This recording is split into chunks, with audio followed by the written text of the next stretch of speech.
Hey there, entrepreneurs. My name is Sushant, and welcome to Trip Talks. This is the show where I interview successful e commerce entrepreneurs, business executives, and thought leaders, and ask them questions about their business story, and also dive deep into some of the strategies and tactics that they have used to start and grow their businesses.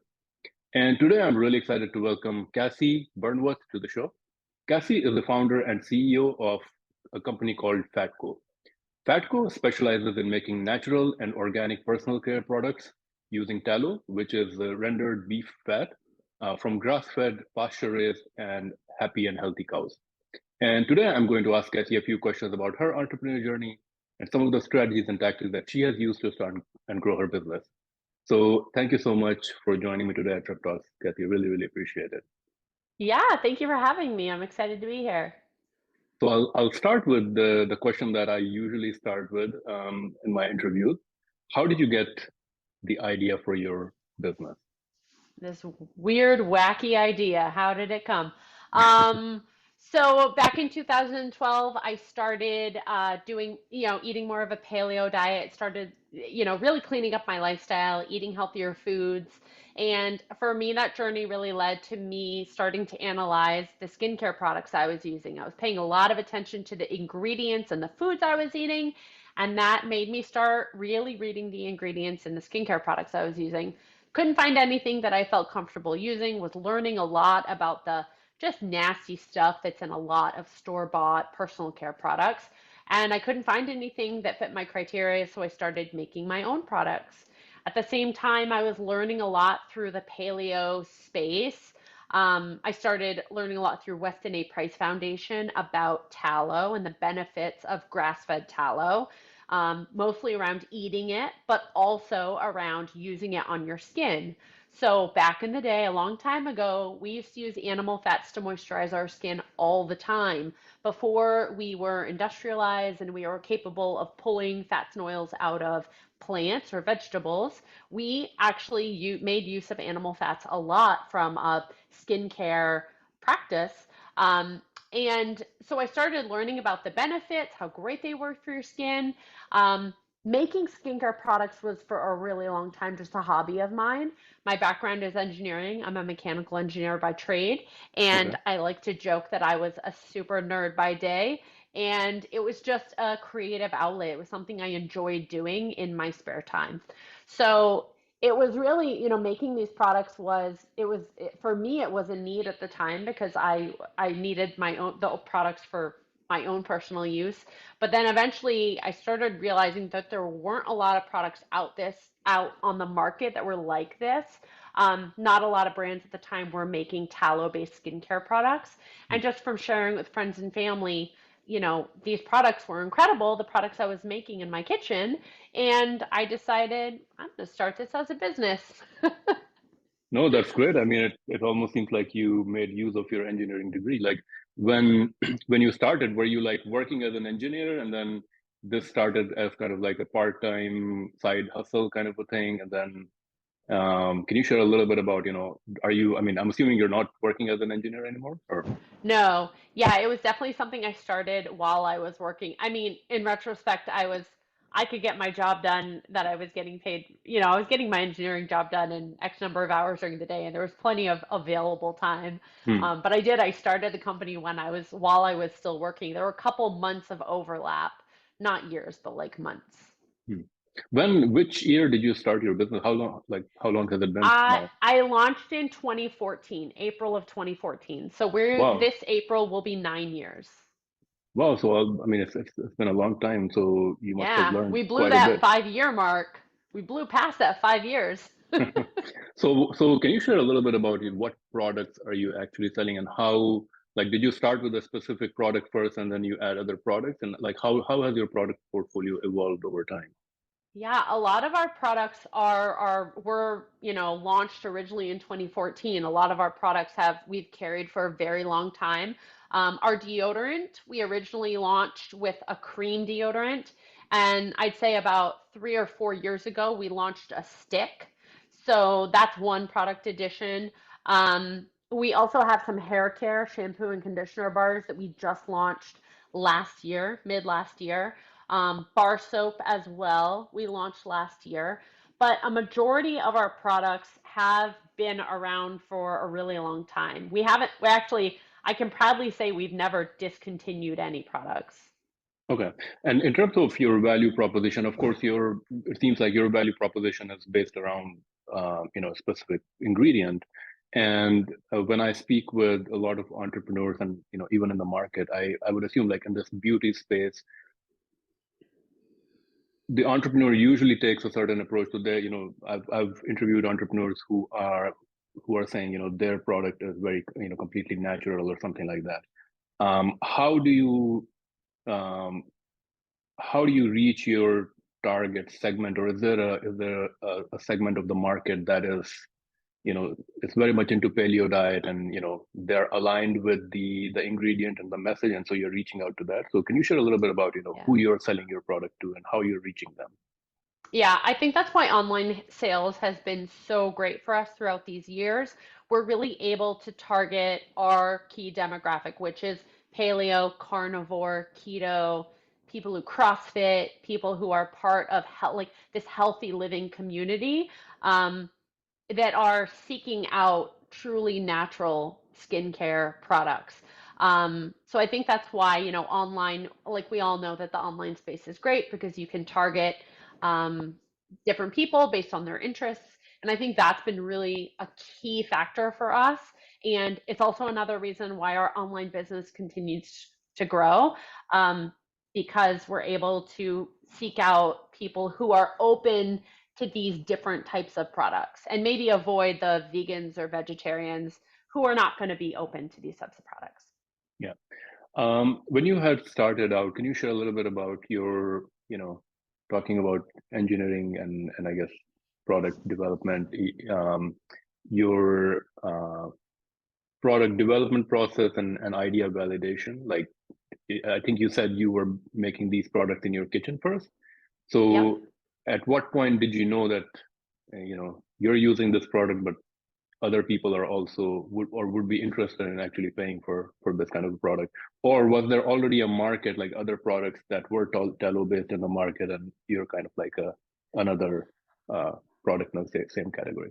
Yeah, there were a couple, but they weren't very large. My short answer is there was none. There was no product validation or market validation done. I laughed because my boyfriend at the time was like, "You should put a business plan together," and I was like, "I'm not going to do that. No, I'm Okay. just going to start this company and see what happens." It Okay. really very much was, my drive was, I like these products and other people I know like them. And I really just had this sense that the paleo community was going to really be open and receptive to these products, that I just like, I pushed forward. I had a lot of confidence, maybe too Hmm. much confidence, and I just like pushed forward. But I guess maybe it didn't require a huge amount of investment. So it's like because you started small, that was kind of your idea validation. You created the product, you put it out there, and you found that it was selling. Yeah, exactly. I didn't raise money. I still haven't raised money to date. But in that beginning, I had like $10,000 of my own personal savings, and my large upfront costs were buying labels, getting labels designed, and buying labels and buying packaging. I built my own website. I was doing all the fulfillment myself. I was doing all the marketing myself. So the heaviest costs were, it was something that had very low startup costs, let's say, because I was doing all the labor myself. How did you learn to create these products? I'm assuming in the beginning you were creating them yourself. Did you like? I mean, is the difference really that, I mean, there's only one way, or there's one general way of creating, like, let's say a soap, and whether you use like a cow's soap fat versus like just a general fat, it doesn't matter what kind of fat you use. Basically, you took the general recipe and just added the tallow fat rather than like a different kind of fat. Is that? Yeah, I mean, I think that's what people love about our brand and our formulas is that they really are super simple. So we are, while a lot of like, let's say lotion, for instance, a lot of lotions on the market are going to be an emulsification. So that is when you force oil and water, they want to separate. but to create a lotion, you have to force them to stay together and be shelf stable. That requires stabilizers, preservatives. It requires a lot of stuff that larger manufacturers use. But what we're creating is simply, like in our baby butter, for instance, it's tallow, it's coconut oil, it's olive oil, it's some essential oils. There's like a total of 7 ingredients. And what that requires is heating it down past its melting point and then pouring it into a jar and letting it solidify, or whipping it and then putting it into a jar. So our formulas are very simple. Like our cleansing oil is just, I mean, it's literally a mixture of oils in very specific ratios, but that's all it is blending oils and then putting them into a packaging container. So it's something that I was able to do. I kind of taught myself how to do it, but it wasn't rocket science. Um, so it was, the one, like the tricky part is once you start making, you're not making 10 units, you're trying to make 1,000 units. You need some specific equipment. We at one point had like a really large mixer Hmm. that costs a good amount of money, but it doesn't require very complicated scientific formulations, what we're making. Are you still, I mean, given that you're 9 years into your business, are you still making your products yourself, or have you like outsourced that to commercial? Yeah, we outsource. We actually outsourced our manufacturing in our second year, mostly because we were having what felt like really serious conversations with Whole Foods, and that didn't end up coming to fruition. Hmm. But we outsourced our manufacturing around like middle of 2015. But why that was good was because when we launched in Target in 2018, we already had our manufacturing like all set, and that wasn't a stressor. So that was really good. But yeah, we did that kind of early on. We have a really small manufacturer in Austin, Texas right now. Okay. And when you launched, you really just launched online direct to consumer, or was there a different strategy? No, in 2014 we launched online our direct to consumer business. I'm not really sure. We definitely weren't on Amazon in the first couple years. I'd say we opened our Amazon store like maybe our third year. But we really focused primarily on D2C in those first couple years. Um, Now you did talk a little bit about your target market, and the way you're finding them is really through your targeted advertising campaigns. It's very easy, you're looking for specific categories within your advertising, and you find it to convert really well. Like, do you find that specific messaging works with this audience, or like Um, how so do you yeah, acquire let's talk and about new customer acquisition. Um, we're actually, if you look right now, we have all of our Facebook ads turned off. I just have a retargeting ad. okay. Um, we are New customer acquisition is very hard. It is expensive. And I've lost confidence in Facebook being the best avenue for new customer acquisition in the last year. Okay. Um, we have a pretty decent affiliate program where we use, we don't have any like super well-known influencers, but we have a lot of micro influencers. That's been really good for new customer acquisition, and just always trying to be super super active on social media. But it is definitely a challenge finding new customers. It's much more challenging now than it was when I first started the brand. Mm. That's something that I think is incredible, like how that's evolved throughout the time that I've owned this brand. But yeah, it, Facebook is incredible because it does give you the capability to do that, but they don't do it for free, right? It is Mm. expensive. Yeah. The other challenge with Facebook is it's hard to tell if a campaign is successful or not, right? Because Mm.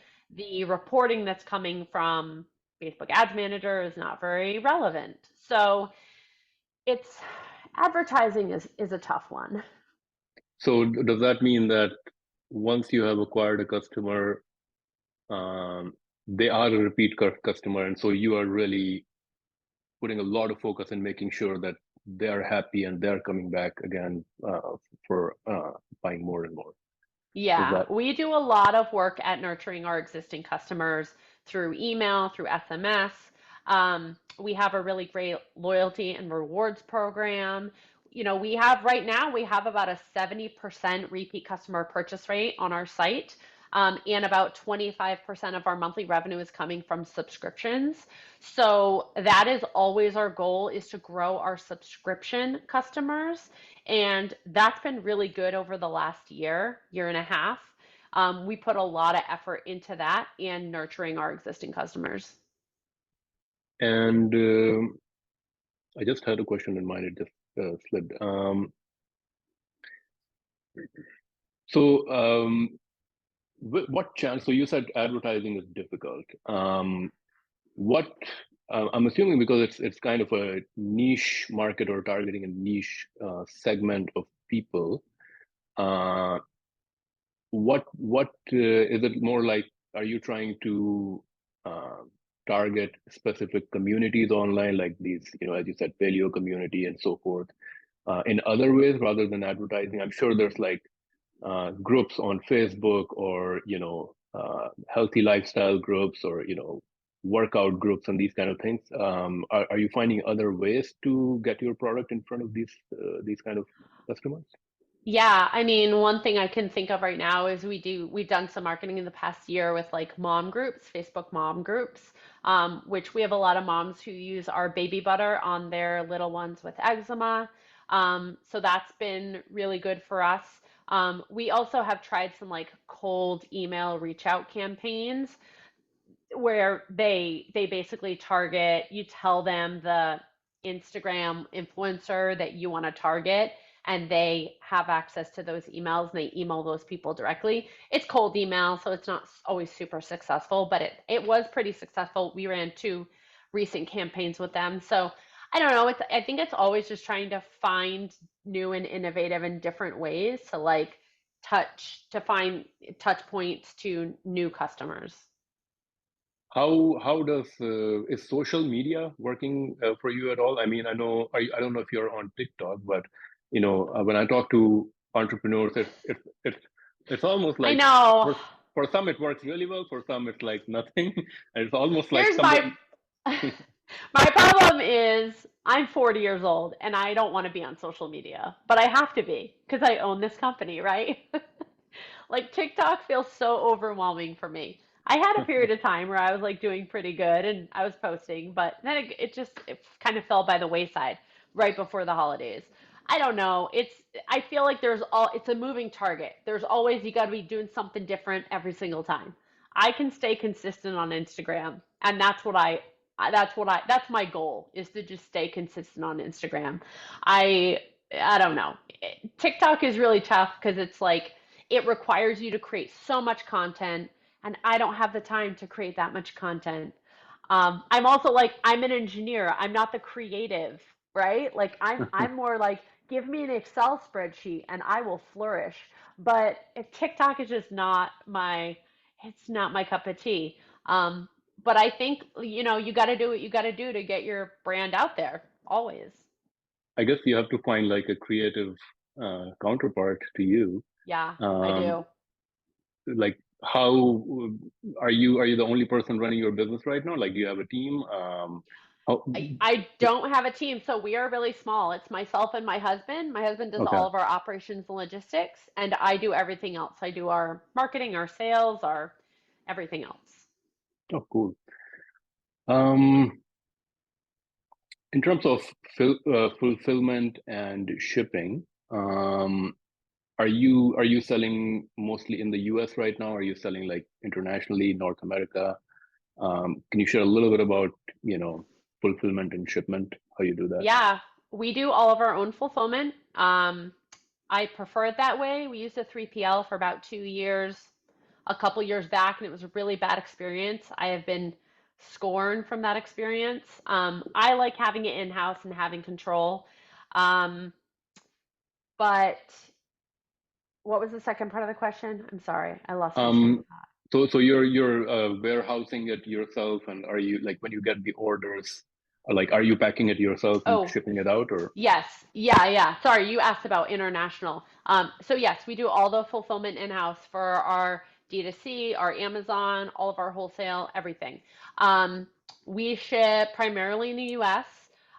Canada we have a lot of Canadian customers. And then we do ship internationally. We've shipped internationally for a long time.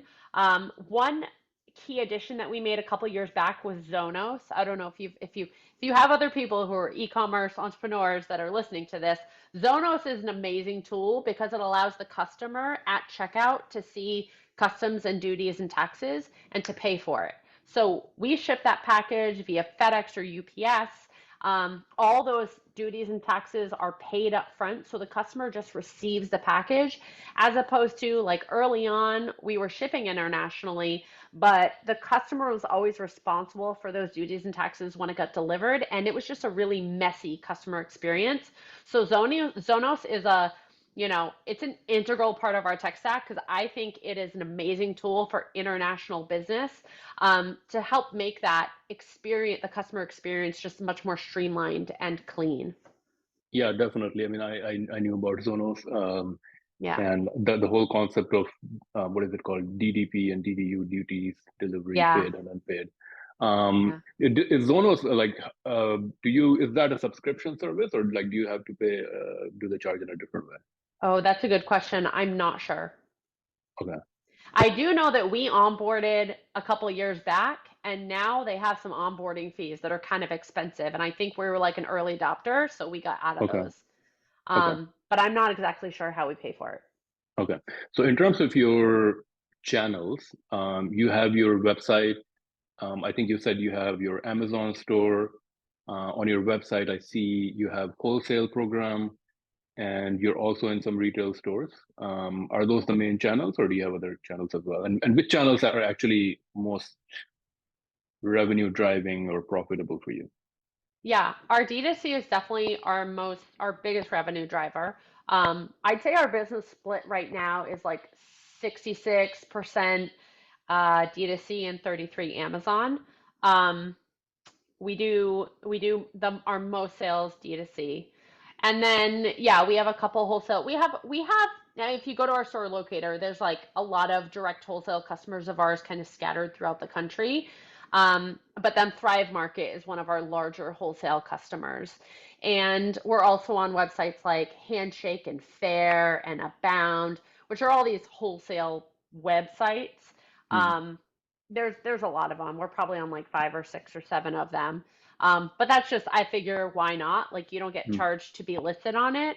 You pay a percentage, a commission on the sale. Mhm. So we have our products listed on all those wholesale websites. But you don't see a lot of traction through those sites, or do you find that because your product is kind of requires maybe a little bit of education, that it's easier to educate the wholesaler or the retailer on what is the best way to sell your product, or Yeah, and I also think that a lot of people that find out about us reach out directly and then I initiate the direct wholesale conversation, and that's just sometimes the easiest. Now, unless there's a wholesale customer who's using Fair or Abound for other things, then it makes sense for them to use that platform. But a majority of them reach out to us directly, and then we just set up a direct wholesale account. what is your experience selling with Amazon? And why don't you use their fulfillment by Amazon services? I mean, some entrepreneurs have said that that's like a very cost-effective way to fulfill orders. Yeah, that's a great question. So our products are considered meltable by Amazon standards. This is something they instated last year, I believe was the first year they did it. Um, so if your products can't withstand, I think it's like 160 degrees Fahrenheit temperature for extended periods of time, you can't use their FBA warehouses. So between April and October, we can't have our products in their warehouses. And then around October of last year, we were having issues keeping our inventory levels high enough. And we really wanted to keep that inventory for our direct to consumer business. So we just never shipped product back into FBA warehouses. Um, and it's just also tricky, like from a timing perspective. So I do think that this next October we will start using it again, but for right now we're strictly doing FBM. But it's also the margins are better on FBM business. Um, Amazon takes their cut when you use FBA, but it is a very streamlined and clean way to do business and takes a lot of the fulfillment off of, out of your hands. Do you do any kind of advertising on Amazon, or is it completely organic? You basically just put your products out there, and over time, people have found it, and or is it really about SEO optimization on Amazon? No, we have a couple of ads running, and they're just kind of like generic, like brand ads that we've had running for a long time, and they perform well, so I just always keep them running. Okay, but most of your sales on Amazon are organic. You're saying it's like I'm sure you SEO or optimize your listing. Are people actually searching? Like, what kind of keywords are people searching on Amazon to find your product? Is it like To find our products, I don't know that information. I'm sure there's a tool out there that I could use to find out. But I don't I think a lot of people I personally think a lot of people are finding out about it through social media. And then people, my thing with Amazon is I don't care where people buy our products, just buy them. So if you're a customer who really likes to shop Amazon, I mean, I'm guilty of it. I've done it before. Like I see something on social media and I go to Amazon because I know that it's an easy transaction. So if people, if that's the way that the consumer likes to shop is through Amazon, well, that's fine. If you'd rather go direct to our website, that's fine too. Um, yeah, I think Amazon is a place that you have to be. Like, you can't just say, I'm not going to be on Amazon. You just understand that you're going to give them a cut of your business but you could potentially sell massive volume. So.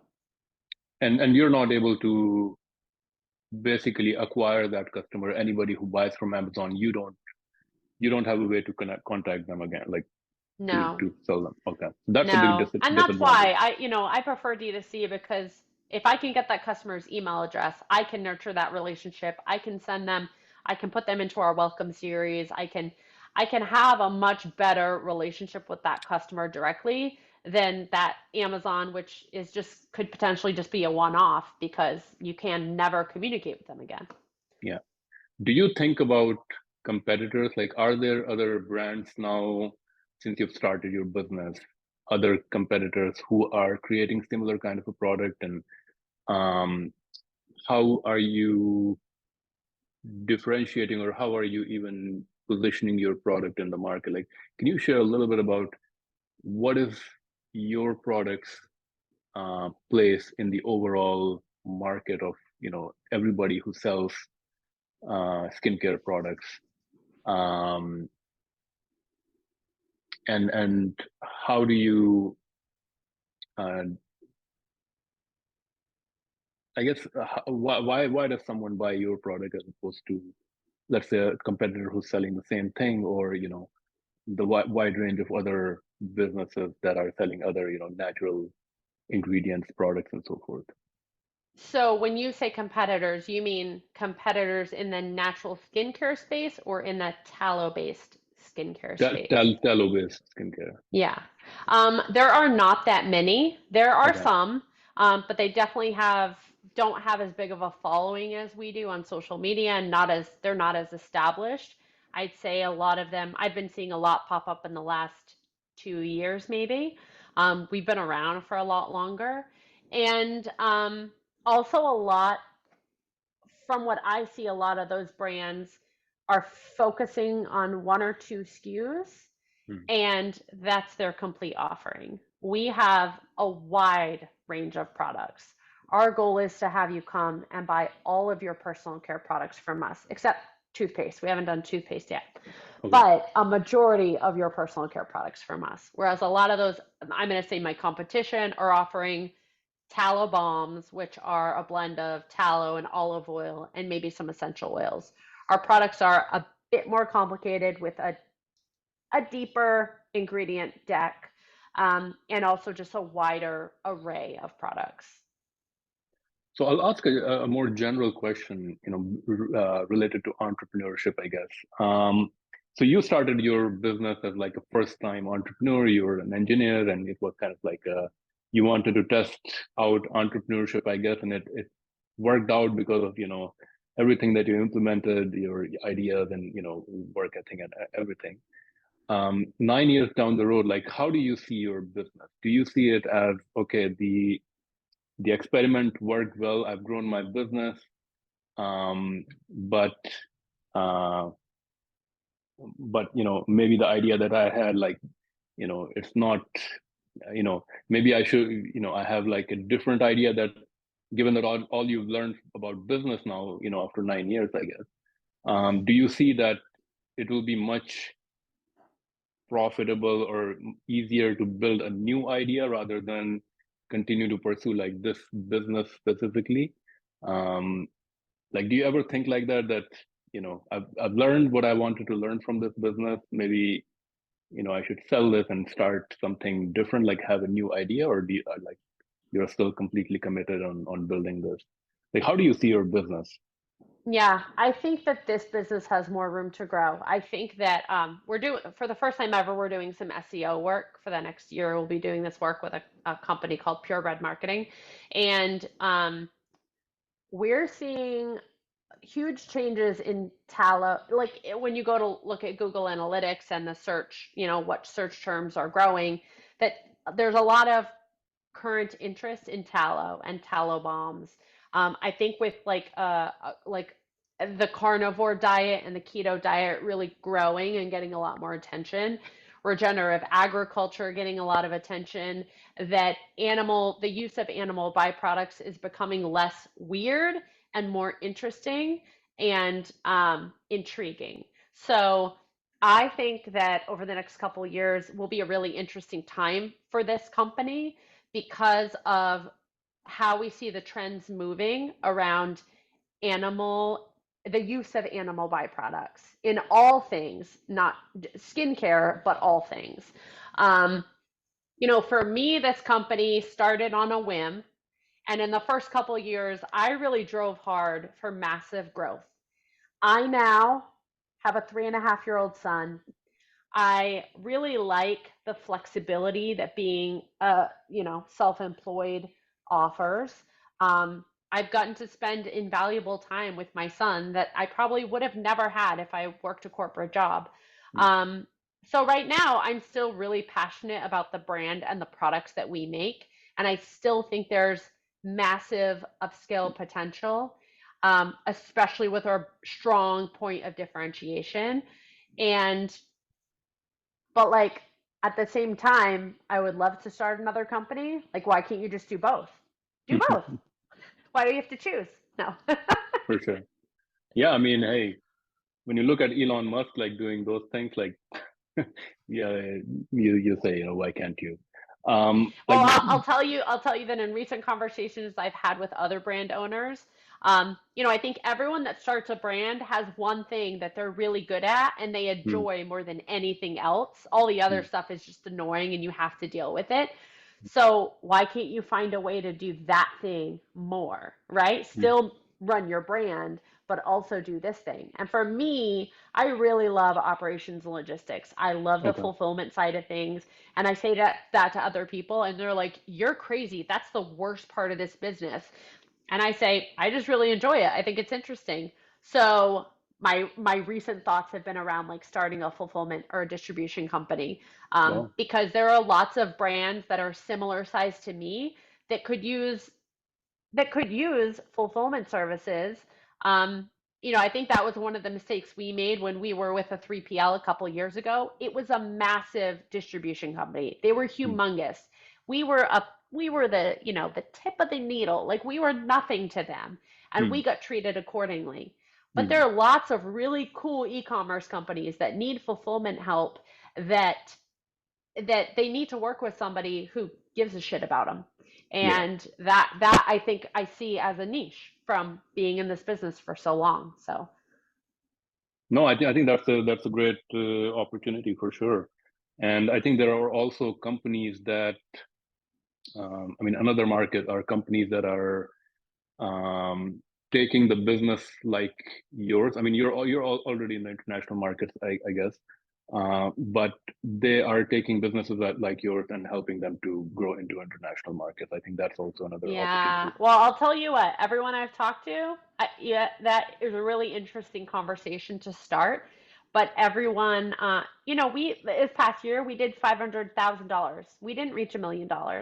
And most of those companies that want to find brands and grow them, they want you to already be making like $2 million a year. Yeah, Which I think is funny because those are probably not the brands that need help growing. yeah, And yeah. there's a lot more upside potential with a brand like mine. Like you can get in cheaper, help me grow, and we'll all win in the end.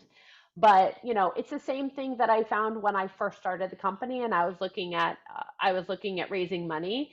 And everyone would tell me, "Well, call me when you hit $3 million." And I always Hmm. thought, how am I going to hit $3 million with access to no capital? Like that's crazy.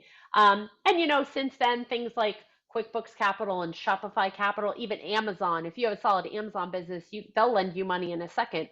All those things have kind of come to the forefront now, and they're available for e-commerce businesses, but they weren't around when I started, which I think is really interesting. I think, and I would like to know your thoughts on this. I think that these days, or maybe even 5 years ago, if you want to get access like your community-based business funding opportunities and things like that, I think that certain certain industries or certain kinds of business, it's easier for them to access. I think it's almost like what's popular these days, what's in the Yeah. general consciousness. Like if it's a, I find that like if a woman-based business is doing something like in the recycle space, product recycle based product, I think just because of those two Yeah, interaction of those two things, it's much easier to get funding for that kind of a business than something that's a little bit different. definitely. I agree. Um, what is your future vision for your business? Such a good question. Um, I want to continue to grow. I want to continue to launch new products. We have a lot of new products in the queue, if you will. Um, we had a really tough year this last year with manufacturing, and we're looking at switching to a new manufacturer. So I want to get that done. Once we're in a more comfortable manufacturing position, we can really push marketing and push growth. Um, I don't know. Like I want to say I don't have a goal. Because I think sometimes you can have goals, but unless you're actively, I don't know. It's a really tough question if I'm being honest. Um, that's it, to grow. I mean, that's the only answer is to grow. Okay. Yeah. Um, I mean, if you were to take like a gut instinct hunch of what would it require to really scale your business, like do you get like one or two words? Like, is it retail? Is it really being in like a big chain stores? Is it something else? Is it really about just spending a lot of marketing dollars? What is it that could help you to really scale your business like 10x or something like that? I think it's a lot of marketing dollars. I think like retail will grow your revenues, but it's not necessarily going to grow your profit. We have very profitable products, thankfully. Um, so, again, I would never say like I don't want to be in retail. If a retailer came and wanted to carry our products, we'd make it happen. But it's not something that I'm really proactively going after. Um, I really think like I just think D2C is a great channel for us, and I want to continue to nurture that. Okay. Um, in every entrepreneur's journey, there's always mistakes made, lessons learned, failures. Over the last 9 years, can you think of like one big mistake or a failure or something that really helped, you thought that you could have done without, going through that experience? What comes to mind? What did you learn? What can other entrepreneurs learn from your experience? Yeah, I think that so for me, like one big thing was I forget which year and when it happened exactly, but we were our website was originally on Squarespace, then we moved to BigCommerce, and then we signed this contract with this company called Symphony Commerce, and they promised us the sun and the moon and the stars, and we were under the impression that moving our website to their own dedicated platform, and having them do fulfillment for us would like be a game changer Mm, and paid them a lot of money. And after that was not successful, we moved back to Shopify. And okay. I just love Shopify. I cannot say enough good things about Shopify. I think that, in retrospect, if we had just moved to Shopify, we would have been totally fine and it would have saved us a lot of heartache and a lot of money. Um, I think there's often times where like you think the grass is going to be greener on the other side. Very recently, we switched our subscriptions from Recharge to another platform, and we did that in August, and I just finished switching it back. You think the grass is going to be greener on the other side, and it isn't always. Um, that's a really tough one though, because like when I made that switch, I thought it would be better, and I did all my due diligence and had calls with other people that used it, and but it's just that's all. Like you think the grass is going to be greener on the other side, and it isn't always. Yeah, but I think at the same time, it's like it's okay to try out new things. I guess unless you try something, you wouldn't know. Yeah, I yeah, think that's every true. like once in 10 times, maybe something is a hit. So Yeah, you never know, I guess. that's true. There's probably lots of chances that I took that worked out swimmingly. So now I'm going to move on to our rapid fire segment, and in this segment, I'm going to ask you a few quick questions, and you have to answer them maybe in one a word or two or a sentence. So the first one is one book recommendation for entrepreneurs and why. Well, I cheat on this one because before we got on, you told me about it. I love this book by the guy who started Tom's, Blake. It's called Start Something That Matters. I love this book. And what do you love the most? Like what's the He message? just he started that business with the goal of like really giving back, and I- I think that like in full transparency, I did another podcast earlier today, and um, I just think if you make a quality product, that it will be successful. If you make something that's good, if you build it, they will come. And if you make a quality product, you're going to have longevity because it's a good product.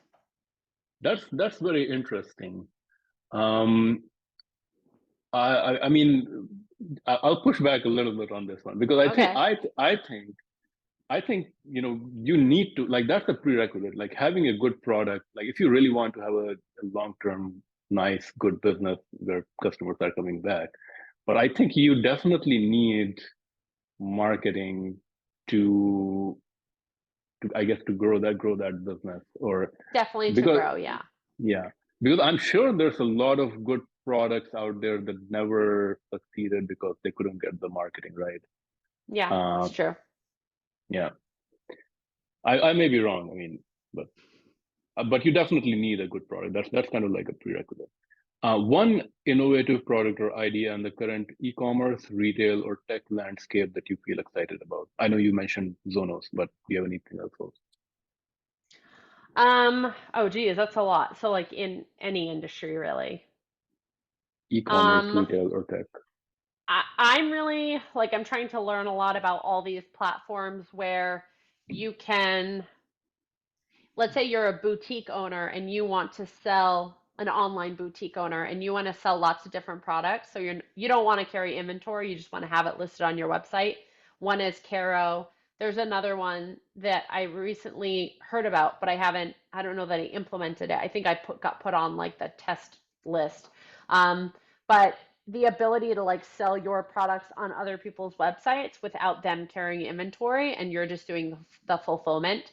Um, I Drop think shipping kind that's of a a thing, or really, yeah, kind of, yeah. okay. Um, but it's funny because when I first started this company, there were a lot of people that wanted to do drop shipping, And I said, well, how are you going to communicate the order information to me? And they were like, I'm going to email you a PDF. And I thought, Okay. no, like I don't, that is messy. So for every order, I have to like put it into my shipping software. That sounds horrible. But this, I think all of these, there's just some really innovative solutions using Shopify and Shopify connectors to Yeah. really make that a streamlined and easy process. Yeah. A business or productivity tool or software that you would recommend, or a productivity tip? Um,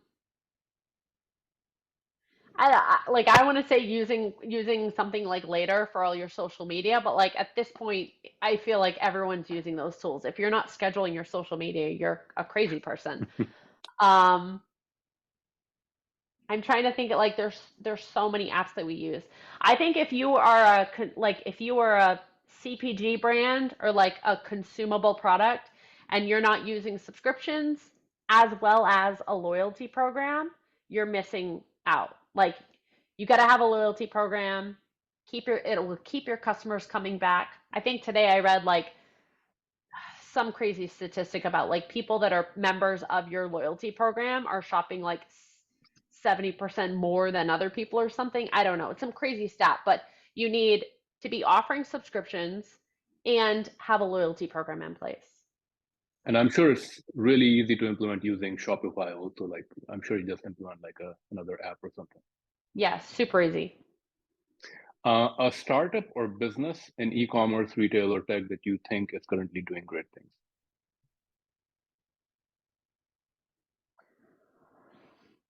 Fatco? No, I don't know. Maybe I don't pay attention to other brands as much as I should. Okay. Um, yeah, I don't really know. Okay. Um, Skip. a peer entrepreneur or business person whom you look up to, or someone who inspires you. Um, the company that first reached out to me when I had first launched, it was called The New Primal. They're based out of South Carolina, I think. Founder's name is Jason Burke. He's a really great stand-up dude. They have experienced significant growth. I see them being bought one day, but they make sauces. They're in a lot of retail distribution. But I really look up to him. He's a friend. He's a really incredible founder, and I love the team that he's built. Awesome. Final question. Best business advice that you ever received or you would give to other entrepreneurs? Um, for me, it is surround yourself with people that have faith and confidence in you and support your vision. Being around people, especially in the beginning, that don't support your vision, um, it's going to kill everything. And it's really hard, I think, being in like relationships with an entrepreneur, right? Like I don't know if you're married or what your relationship status is, but it's hard. It's hard to support someone in all of their dreams. Um, but it's really important to surround yourself with people that believe in you and support your entrepreneurship journey. Yeah, that's very interesting. I mean, yeah, I guess having a relationship with an entrepreneur is probably really difficult because they're probably not able to spend as much time as you would want to. So, Yeah. um, but I guess that's true of many other industry. Like I guess being having a relationship with like a nurse or like a ER doctor or something like that. That's probably very challenging also. That's So. true. That's true. Well, Kathy, thank you so much. Those were all the questions that I had. Thank you so much for sharing your story. If anybody listening to this podcast wants to buy your product, what is the best way to do that? The preference is direct on our website. So our website is fatco.com. You can find our products on Amazon. You can also find them on Thrive Market. And then our social media channels, we are at Fatco on Instagram. We're also on Facebook and Pinterest and TikTok, but I mean, I'm not very active on TikTok. But yeah, fatco.com is our website. Awesome. Well, Kathy, thank you so much for your time today, for sharing your story, for sharing a little bit about how you grew your business. So really appreciated your time. Thank you so much again for joining me at Trep Talk, and wish you all the best. All right. Thank you so much.